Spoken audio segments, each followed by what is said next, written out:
Happy Saturday, and thank you for joining me today. On November 20th, 1942, Joseph R. Biden was born, and he grew up in the blue-collar city of Scranton in northeast Pennsylvania. His father, Joseph Biden Sr., was a used car salesman and cleaned furnaces. Joe Biden's mother was Catherine Eugenia Jean Finnegan. He attended St. Paul's Elementary School in Scranton, Pennsylvania. When Joe Biden was 10 years old, the Biden family decided to move to Claymont, Delaware to find better work. As a child, Joe Biden grappled with stuttering, and kids mocked him for it.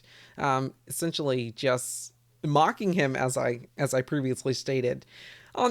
Eventually, he overcame his speech impediment by memorizing poetry and long passages and also reciting them out loud in front of the mirror. He attended the St. Helena School until he was accepted into the prestigious Archmere Academy. I believe that might be Archmere.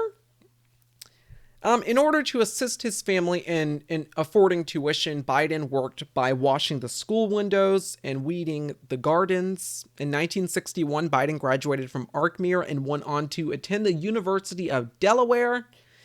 During his time there, he studied history and political science and also played football. He later admitted that he spent the first 2 years in college more dedicated to football, girls, and parties than academics.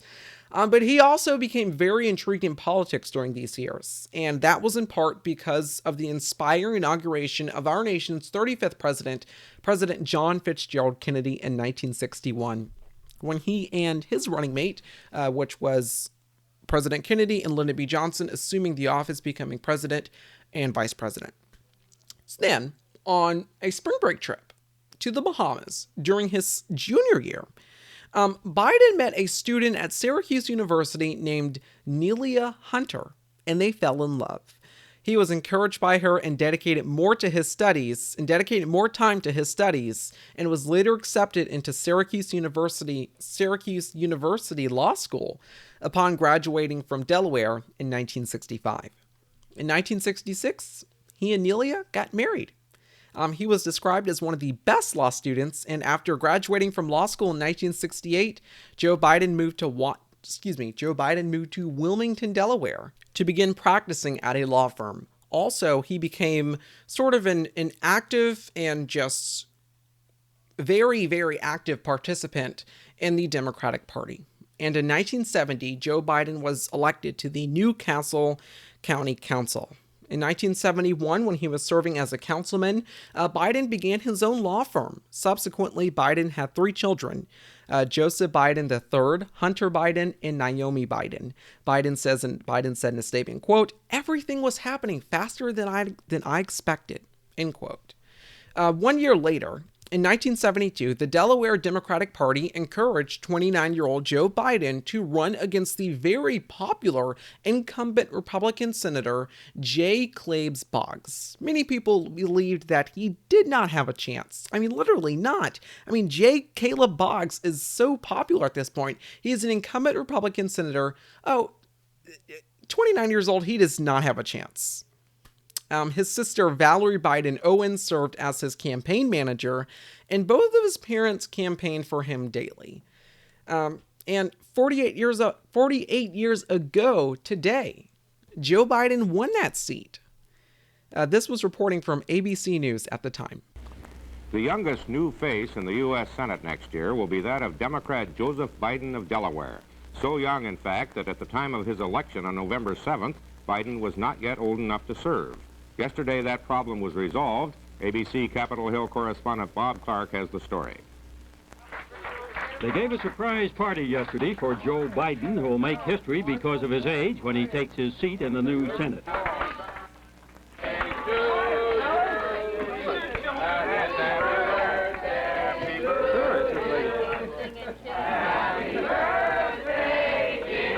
The boyish-looking father of 3 young children was celebrating his 30th birthday.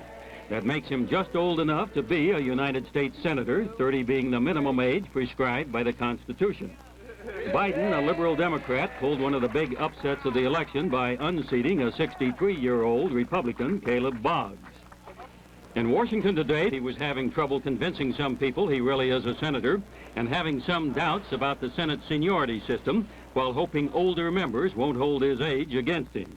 I expect these fellows are going to eventually judge me on my merit, not on my age, and I have to establish that merit, assuming there is any there. I don't think it's going to be much of a problem.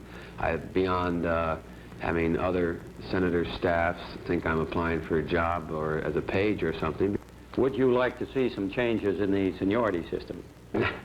Well, I would like to see some changes in the seniority system, but, and it's not going to make any difference my saying this, but it's not because I'm 30 and coming in. I think that the seniority system has many more drawbacks than it has merits. Where I'm not going to lead any move to change that in my formative years in the Senate, but were there to be such a vote to come up, I clearly would vote to eliminate the seniority system. The indications are that you may be 100th in seniority, the last man on the totem pole in the Senate. Does that bother you? Well, no, it doesn't. As a matter of fact, I think it's sort of amusing that I probably have the least seniority of anyone ever to enter this august body. Biden worked in a borrowed office today, holding interviews, sorting through 1,400 job applications from people who want to work on his Senate staff. If he stays in the Senate till the end of this century, he'll be 57, the average age of senators now. By the way, Bob Clark, ABC News, Washington. That was reporting from ABC News in 1972 when Joe Biden became the 5th youngest U.S. senator in the country. So much greatness was happening and everything was going well. But then a week before Christmas in 1972, in the winter of 1972, just a week before Christmas, Joe Biden's wife, Nelia, and their 3 children were involved in a horrific car accident. This was reporting from CBS News in 1972 when that devastating news broke. Just a week before Christmas 1972, the wife of newly elected Senator Joe Biden and their baby daughter were killed, and their 2 sons badly injured when the Biden family car was broadsided by a truck at this intersection in Delaware. The truck driver, Curtis Dunn, was never charged in the crash, but his daughter, Pam Hamill, says he too suffered.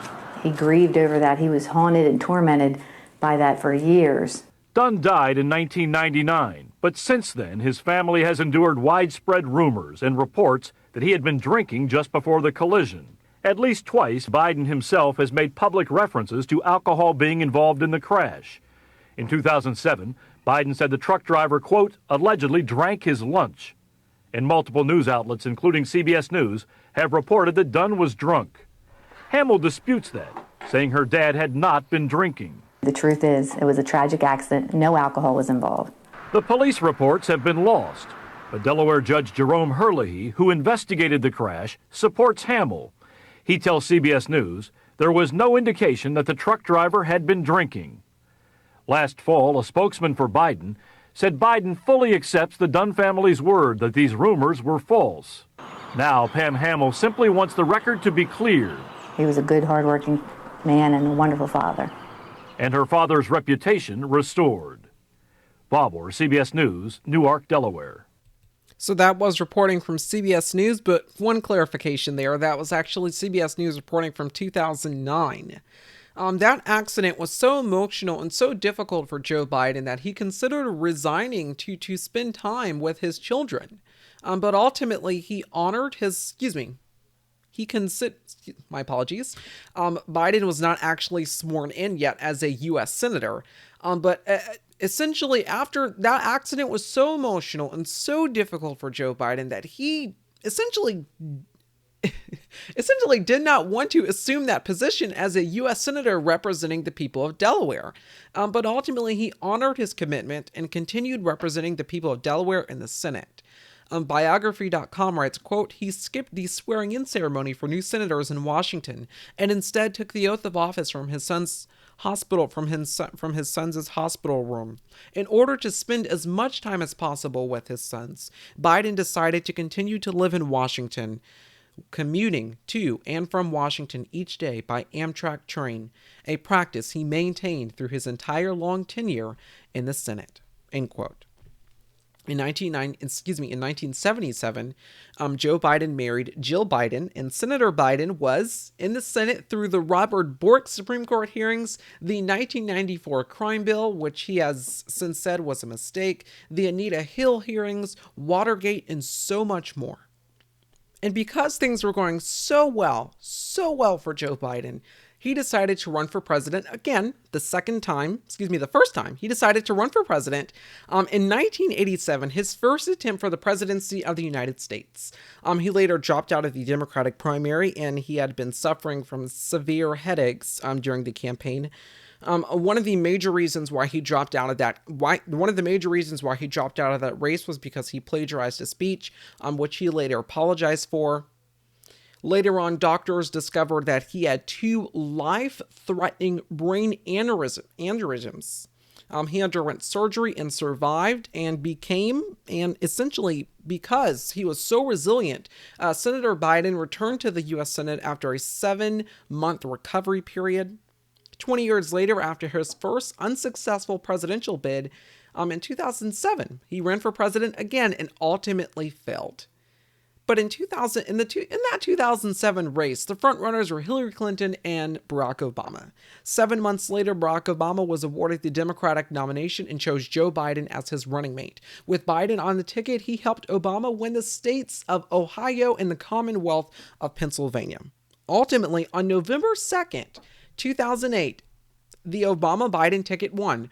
Barack Obama became the first African-American president elected in the United States of American history.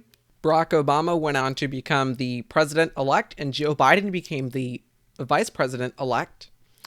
This was reporting from CBS News, not CBS News, this was reporting from Sky News at the time, 12 years ago, during such a remarkable moment, during this momentous moment in November 2008, when Barack Obama won the presidency of the United States.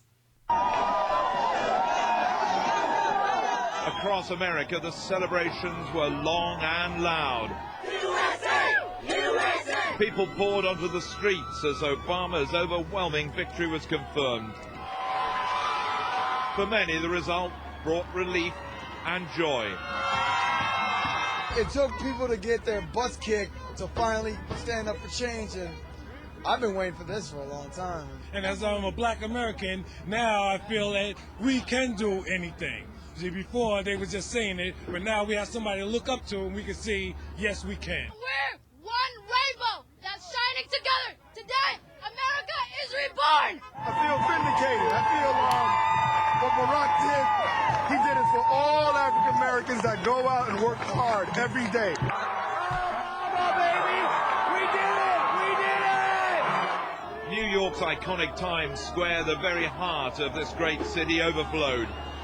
For some, Obama's triumph brought inspiration as well as celebration. I'm so excited because we are going to change the world. I know it. It's not my way, the cowboy way, or the highway anymore. You know, we're a great nation, and tonight our democracy has spoken. Black America, look, try to get your education. Young youth, try to get your education as much as you can. And some of y'all are not going to like what I'm about to say, but pull your pants up. Pull your pants up. It was more like New Year's Eve in Times Square as the revelers soaked up this moment in history. And today, they will wake up to a new year, a new era in an America that promises to be much more united. Absolutely remarkable. November in 2008, Barack Obama declared the winner of the race, becoming the President-elect Barack Obama. On January 20th, 2009, Barack Obama and Joe Biden were sworn in as President and Vice President of the United States. In 2012, they were reelected, and 2 years later, Joe Biden suffered 3 years later, actually. Joe Biden suffered another personal loss when he lost his son, Beau Biden, due to brain cancer at the young age of 46. In 2016, Joe Biden considered running for president, but withdrew that decision when it was clear that Hillary Clinton would do so. On January 12th, 2017, President Barack Obama awarded Joe Biden the Presidential Medal of Freedom 2 years later. On April 25th, 2019, Joe Biden announced his run for the presidency of the United States. He announced that he was running for president of the United States. Here was Joe Biden's speech. Here was his announcement. Charlottesville, Virginia is home to the author of one of the great documents in human history.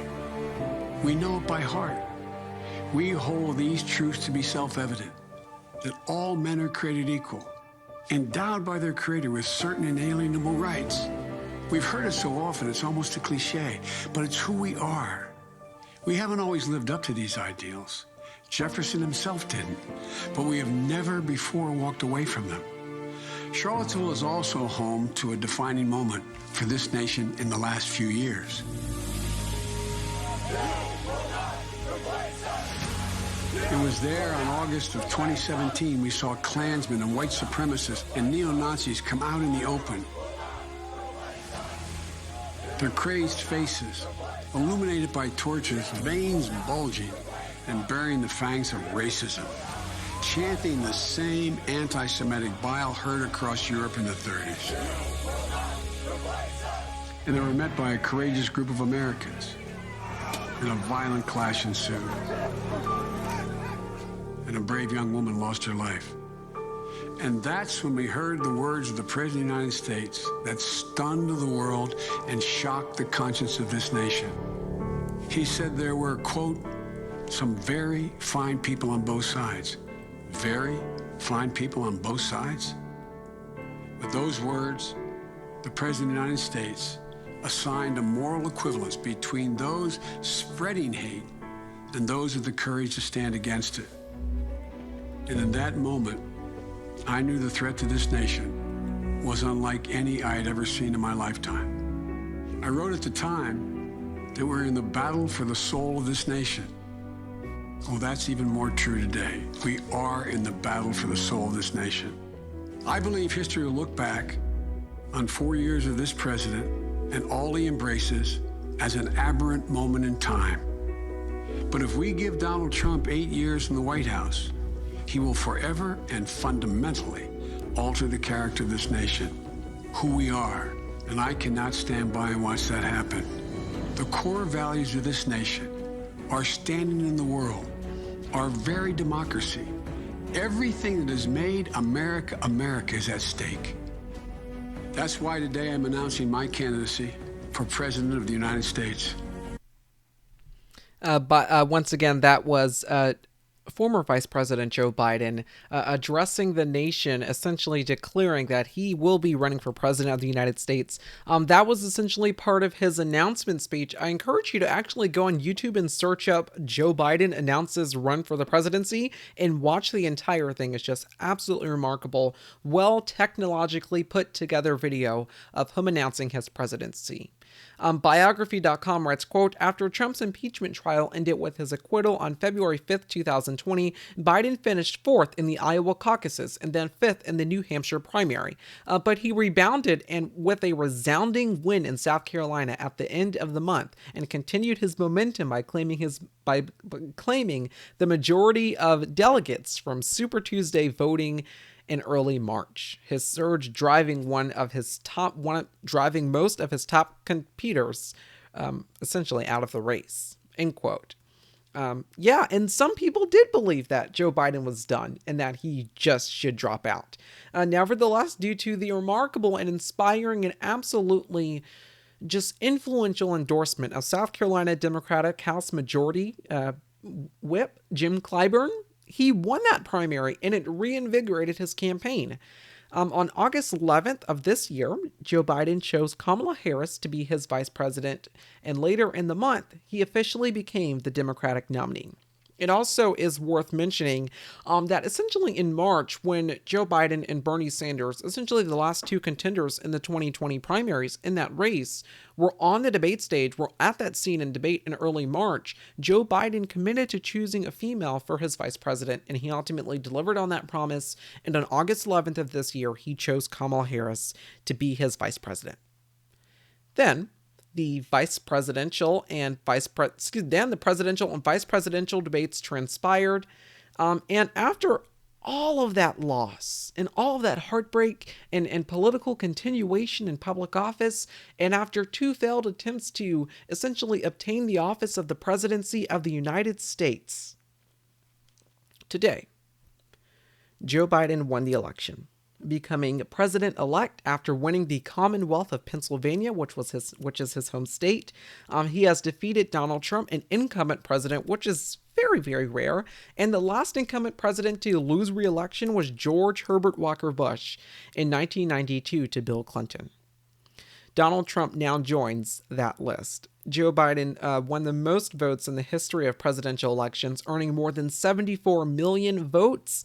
Today, when President-elect Joe Biden won the presidential election, he said in his statement, quote, "I am honored and humbled by the trust the American people have placed in me and in Vice President-elect Harris. In the face of unprecedented obstacles, a record number of Americans voted, proving once again that democracy beats deep in the heart of America. With the campaign over, it's time to put the anger and the harsh rhetoric behind us and come together as a nation. It's time for America to unite and to heal. We are the United States of America, and there's nothing we can't do if we do it together." End quote. Just an absolutely remarkable moment today, not just a win for the Biden campaign, but essentially a win for us as a democratic republic. 244 years ago, we became a democratic republic, and we have lasted for now 244 years as a democratic republic. And as people are monitoring this election since Tuesday night, just wondering, are we witnessing the end of our democratic republic experiment? Are we witnessing the end of this wonderful experiment that we have had in this nation? Are we witnessing the end of that? And Joe Biden winning the election today, it's sort of like a sign of relief for apolitical institutions and for just the things that have essentially been eradicated under this president. Democratic norms essentially being eradicated under this president. Us essentially standing on the world stage. Our world reputation has been badly diminished. And it was remarkable today to see lots of foreign allies congratulating President-elect Joe Biden. One person saying, quote, "Welcome back, America," end quote. I mean, it's just a remarkable moment. Today, we have seen celebrations all over the nation as people receive the news of this historic win. Joe Biden is the president-elect, and Kamala Harris has now made history as the first Black and Indian American vice president-elect. The first female vice president-elect as well. They will be sworn in on January 20th, 2021, which is approximately 74 days from now.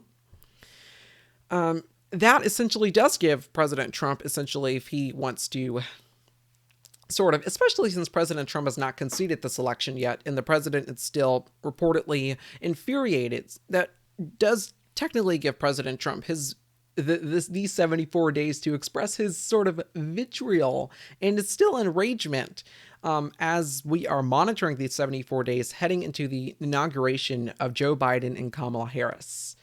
Today, President-elect Joe Biden and Vice President-elect Kamala Harris gave their victory speeches to the nation. I was thinking about playing that on the show today, but I